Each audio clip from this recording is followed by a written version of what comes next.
Welcome back to another episode of the Casey Campbell Podcast. Casey Campbell with you. We are pleased to be joined by Jerry Freeze, the general manager of Front Row Motorsports. A couple big announcements today. There has been a lot of them, with, of course, Michael McDowell returning to the 34. Todd Gillen moves from the 38 truck to the 38 Cup car. And Zane Smith takes over in the truck. So first off, and also all three crew chiefs will be back for your team as well. So Jerry, first off, thanks for joining us and talk about today's announcement from you guys. Yeah, we're real excited across the board with really all three drivers and three teams for next year. I think Front Row's in as good a position to have success as we've ever been. We've had a couple of years with Todd Gilliland driving a truck for us in the truck series. And of course, we've known him since he's 10 years old, and his dad was driving for us back then, and really followed his career intently from quarter midgets all the way up to late models and ARCA cars and trucks. And now to be able to give him an opportunity in a front row car, same car number as his dad drove for us, it's pretty exciting. And Todd's just, especially this past year, just did such a great job, led a ton of laps, won the race at Coda, probably should have won 2 or 3 other ones. We had some bad luck early on in the playoffs, but, a really great year all the way around with the whole 38 truck team. And so when we were contemplating making a change driver-wise on the 38 going into next year, to me, Todd was the obvious choice. It's on one hand, we're probably crazy. This is the third straight rookie we've put in the 38 car. Yeah. I think just given our background with working with Todd and knowing him and knowing how he is and how he drives and we felt like with the new car, the biggest challenge with any driver moving up into the Cup Series is the experience factor. And so with the new car, the experience factor is going to be pretty well leveled out for everybody. And, the competition levels increased that Todd will have to get accustomed to, but, we feel like he'll do a good job with that. So real excited about, having Todd join the 38, Michael continuing on in the 34, and that group is had our best year ever at Front Row Motorsports last year. And, the whole group's coming back, Drew Blickenster for the crew chief and the lead engineer and Chris Yergis and, car chief Jason Sheets. So it's a group that's been together for about 3 seasons, maybe even the 4th season going into now. I think in Drew and Michael's case. So we're looking for good things out of them with this next gen car that really suits Michael's wheelhouse of his background and being able to get Zane to drive the truck, that was just like a home run all the way around. The fact that Zane was available. I was kind of surprised at first that Bob wanted to continue to run the truck team when we were going to move Todd up. But, because honestly, we just started the truck team really just because we saw an opportunity to work with Todd and really thought he had a ton of potential. And I didn't know that Bob would want to continue it long term, but, he just told me, he said, if we can get a driver like, who do you think we can get? And I rattled off a few names. He said, if you can get somebody like Zane Smith to drive it, man, I'll back it. So we went after that pretty hard, and we were able to get Zane in place. So, real excited about that group. It's the same core group that worked with Todd last year, and we're just swapping out driver seats and putting Zanes in there. And I think they're going to have some really good races next year for sure. Yeah, talk about, moving Todd up to the Cup Series. I know that's been talked about as you said, this is the third straight rookie that's in that car. What went into the process of moving Todd up there, and talk about just overall apparently there was a lot of talks with, the whole charter thing and all that, because we didn't know what Front Row was going to look like in 2022. Yeah.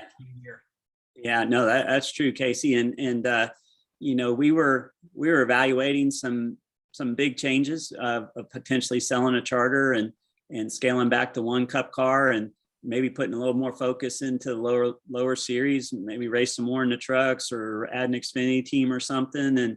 And it just the pieces didn't line up. And at the end of the day, I think it was something that Bob just didn't feel comfortable with moving forward on. And, it wasn't that we had a bad thing going here. We had a good thing going. And if there was an opportunity that Front Row could be a part of something that was even bigger, better, more potential, I think that was something that he wanted to weigh out. But, at the end of the day, it just didn't seem to be the right fit all the way around.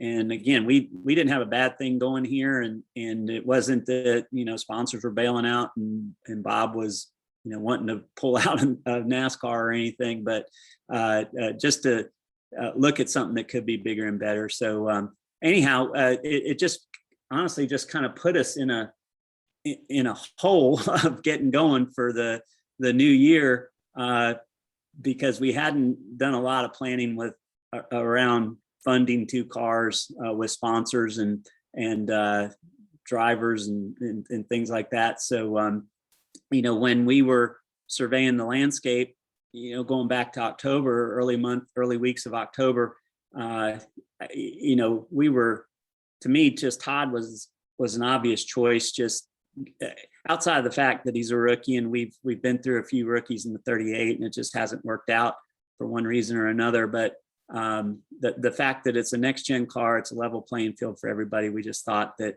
it puts Todd, and you're back to practice and qualifying. We've got some test sessions that we're going to.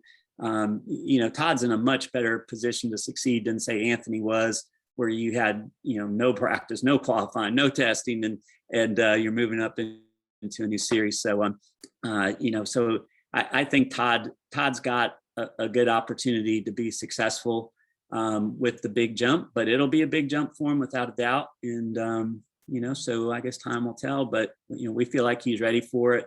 There's a few other guys that are free agents out there, more of the veteran variety that we talked about a little bit, but we were always more so enthusiastic about giving Todd this opportunity, just given the circumstances with the Cup Series for next year. Going to the process of, with the truck program, because you guys really didn't know what you were going to do with it. As you said, Bob didn't really know if guys were talking about moving Todd up. But really, when did the conversation start about with the truck program and, getting Zane Smith? Because we didn't really know what he was going to do in 22. Yeah, I did. I've kind of through everything else we had going on this summer, I'd had a few conversations with Mike Beam over at GMS, and we were just talking more about the Cup Series and the charter system and things like that, and their desire at GMS to move into the Cup ranks and kind of how all that looked. And so, just in those conversations, he had brought up that, they were, with what they had going on, that it looked like that, Zane may not have that opportunity to hang on. And it really pained him, because he just really felt like Zane had tremendous potential.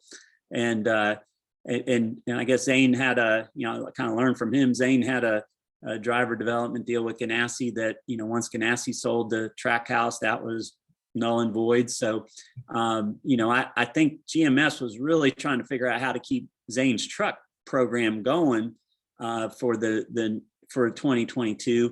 But, kind of really late in the game determined that it just wasn't going to work out. So, so he was kind of left really late in the year looking for something to do.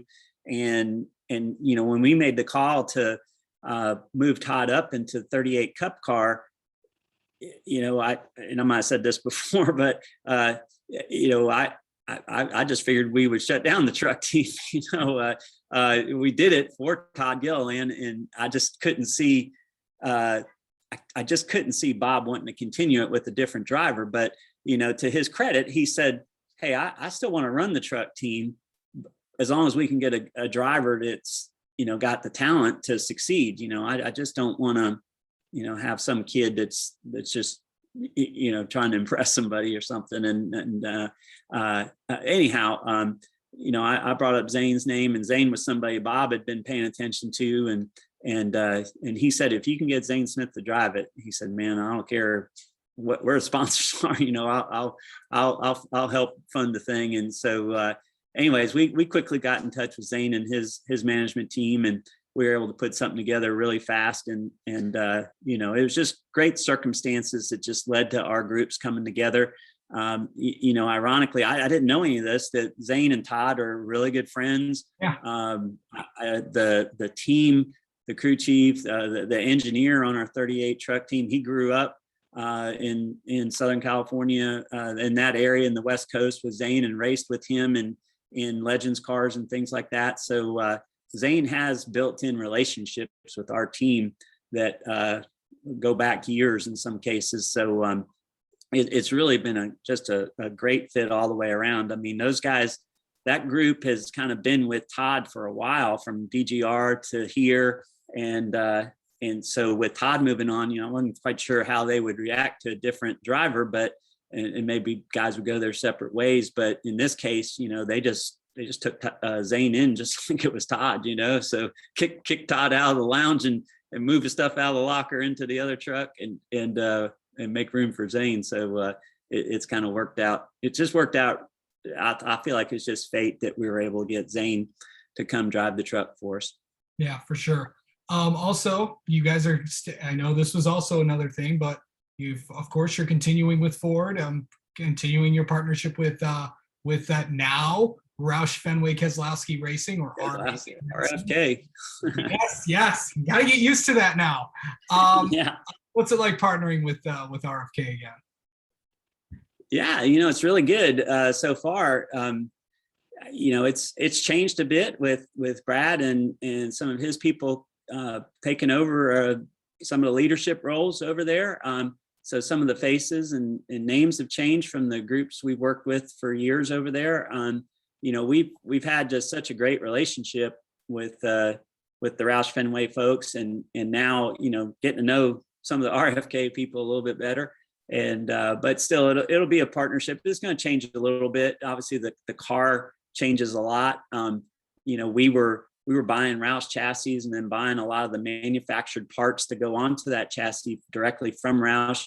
And of course, we won't be buying a Roush chassis anymore. And we're all going to the same vendors to buy the same parts. So, but there's still some opportunities that we can work together in alliance and hopefully help each other. They race two cars, we race two cars. So the theory's always been that, we're just their third and fourth team out on the racetrack. So, there will definitely be some information share but maybe not as deep a relationship as it's been in the past, just because of the circumstances of where the cars have gone. But we're excited about working with them again, and even more so with the engine shop. We've probably the best outside vendor relationship Front Row has been with Doug Yates and Jeff Clark and Mark Hayes and all the leadership at Roush Yates Engines. And it's just a top-notch, super professional group to work with. And they've been hugely supportive of Front Row over the years.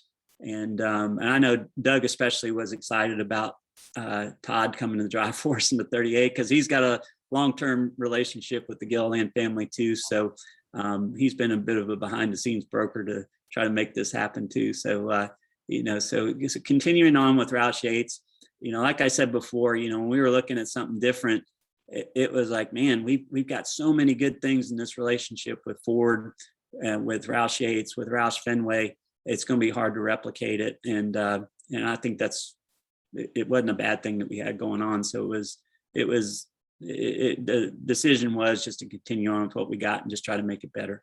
Yep. And last thing for you guys, next gen car, next gen testing. How's that been going, getting used to all these cars? Yeah, well, so we've got one car, one car assembled. I think I understand there's been some more chassis parts being released, so hopefully we'll get a few more cars out on the shop floor. But we were late to the game because of we were late getting our plans together, so we didn't make it to the Roval test. But we were at the last test at Charlotte. It actually went really well for us. We were pleasantly surprised that that we really didn't have any issues with the car. at all. And we were able to have 2 solid days of just trying stuff to try to make it go faster. And I think the car was as advertised. It's really closed the gap from a good car to a not so good car. And and that's what we're hopeful for, is that a team like Front Row Motorsports that is investing in the best engines you can get, investing in having all the sticker tires you can bolt on the car, and having some good, decent race car drivers in them, that but maybe falls behind a bit with some of the powerhouse organizations that were able to just to build a faster race car. Now we're building the same exact race car everybody else is. So, if we make the right adjustments and the drivers execute behind the wheel, and we execute on pit road, and pick the crew chief makes good adjustments on pit stops, there's no reason why Front Row can't be competitive week in, week out with this car. So, the difference in speed, again, at that Charlotte test, that's what really struck me, was how close it was lap after lap of that test. And it didn't matter who you were, whether you were Kyle Larson or whether you were Front Row Motorsports or Rick Ware Racing. Everybody was running pretty close to the same speed. So that was interesting to see. And first day we made a lot of gains with the car. The guys were really having a great test and really learning a lot. The second day we kind of hit a brick wall. We just couldn't get it to go any faster. It was like everything we tried just made it slower.